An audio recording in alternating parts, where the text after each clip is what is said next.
Assalamualaikum warahmatullahi wabarakatuh.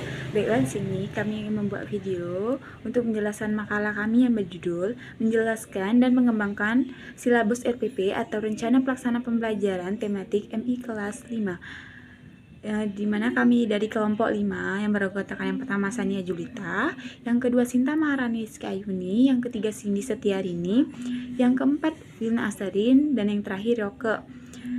Mata kuliah praktik tematik di mana dosen pengampunya Ibu Vini Aisyalani Putri MPD, program studi pendidikan guru madrasah Ibtidaiyah Fakultas Ilmu Tarbiyah dan Keguruan Universitas Islam UIN Raden Patah Palembang. Mungkin itu saja perkenalan dari kami. Selamat menyaksikan. Assalamualaikum warahmatullahi wabarakatuh. Di sini saya akan menjelaskan tentang analisis buku teks siswa kelas 5 tema organ tubuh manusia dan hewan kurikulum 13. A. Analisis buku teks siswa kelas 5 tema organ tubuh manusia dan hewan. Buku siswa merupakan buku panduan sekaligus buku aktivitas yang akan memudahkan para siswa terlibat aktif dalam pembelajaran. Buku teks siswa kelas 5 tema organ tubuh manusia dan hewan diterbitkan oleh Kementerian Pendidikan dan Kebudayaan pada tahun 2014. Dalam hal desain, buku ini dicetak dalam tampilan yang menarik sesuai dengan karakteristik siswa.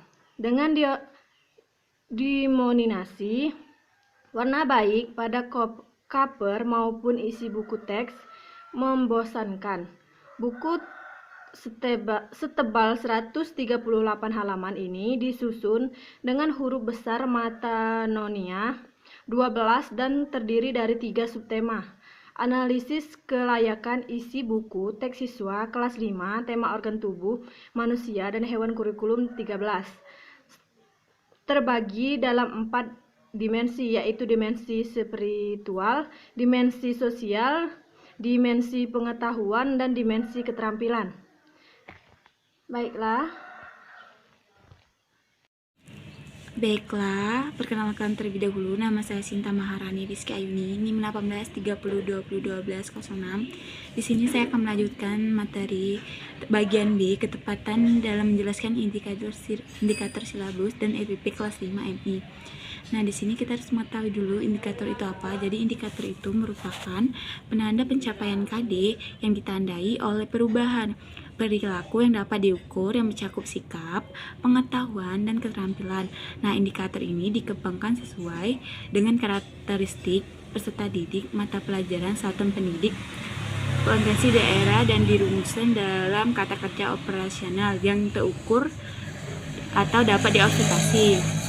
Nah, menurut Depek, indikator itu adalah wujud dari kompetensi dasar yang lebih spesifik, sedangkan menurut Mulyasa, indikator itu merupakan penjabaran dari kompetensi dasar yang menunjukkan tanda-tanda perbuatan dan respon yang dilakukan atau tampilan oleh peserta didik.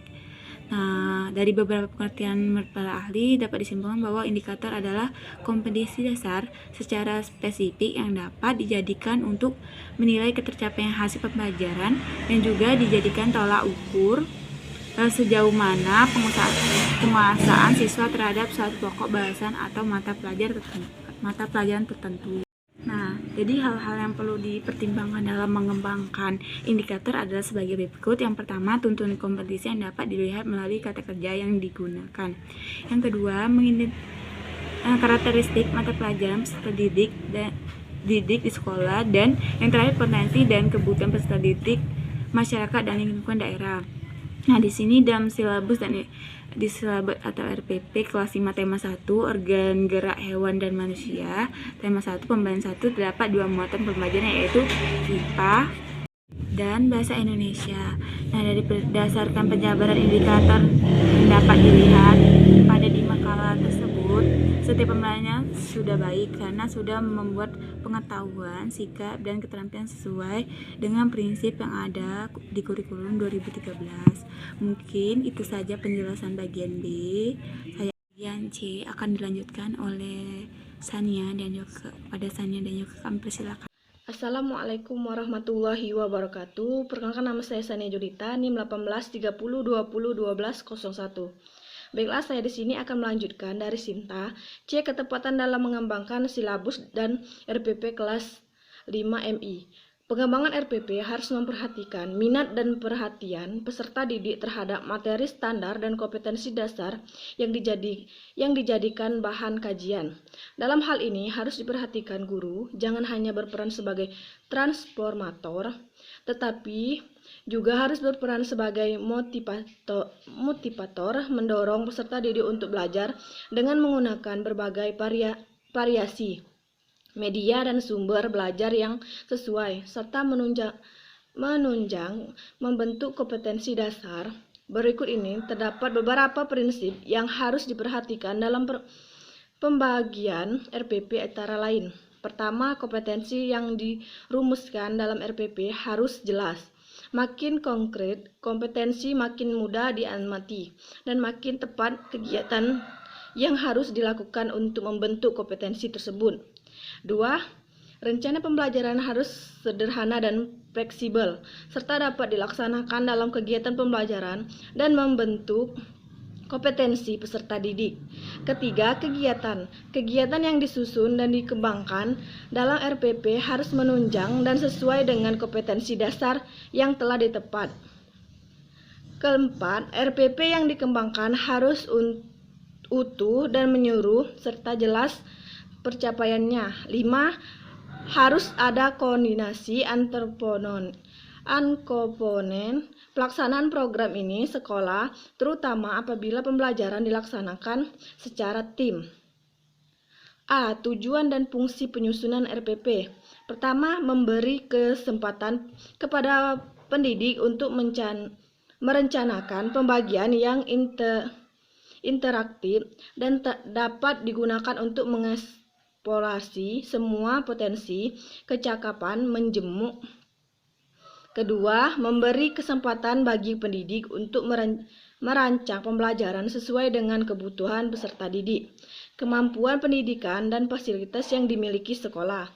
Yang ketiga, mempermudah pelaksanaan proses pembelajaran. Sementara itu, fungsi rencana pembelajaran adalah sebagai acuan bagi guru untuk melaksanakan kegiatan belajar mengajar, kegiatan belajar agar lebih terarah dan berjalan secara efektif dan efisien. Dengan kata lain, rencana pelaksana pembelajaran berperan sebagai skenario proses pembelajaran. Oleh karena itu, merencanakan pelaksanaan pembelajaran hendaknya bersifat luas, fleksibel, dan memberi kemungkinan bagi guru untuk menyesuaikan dengan respon siswa dalam proses pembelajaran yang sesungguhnya. Wassalamualaikum warahmatullahi wabarakatuh. Baiklah, perkenalkan nama saya Yoke, NIM 1830201227. Langsung saja, di sini saya akan melanjutkan pemaparan materi dari kelompok kami, di mana di sini saya akan menjelaskan dan melanjutkan penjelasan mengenai prinsip-prinsip penyusunan RPP. Nah, prinsip-prinsip penyusunan RPP ini meliputi beberapa prinsip.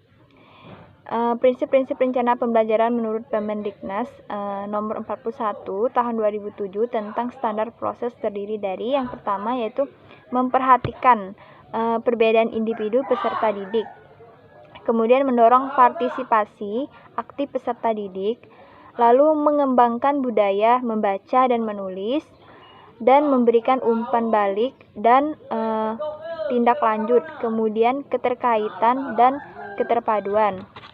Dan yang terakhir yaitu menerapkan teknologi informasi dan komunikasi. Kemudian yang C yaitu prinsip pengembangan silabus. Nah, untuk prinsip pengembangan silabus ini meliputi yang pertama yaitu ilmiah, yang artinya keseluruhan materi dan kegiatan yang menjadi muatan dalam silabus harus benar dan dapat dipertanggungjawabkan secara keilmuan. Kemudian yang kedua yaitu relevan. Nah, cakupan ke dalam tingkat kesukaan dan urutan penyajian materi dalam silabus sesuai dengan tingkat perkembangan fisik, intelektual, sosial, emosional, dan spiritual peserta didik. Kemudian yang ketiga yaitu sistematis. Komponen silabus saling berhubungan secara fungsional dan mencapai kompetensi.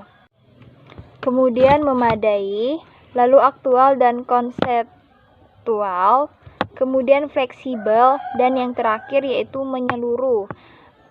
Komponen silabus mencakup keseluruhan ranah kompetensi kognitif, efektif, dan fisikomotor. Baiklah, itulah tadi pemaparan materi dari kelompok kami. Lebih dan kurangnya kami mohon maaf, kepada Allah kami mohon ampun. Akhir kata, wassalamualaikum warahmatullahi wabarakatuh.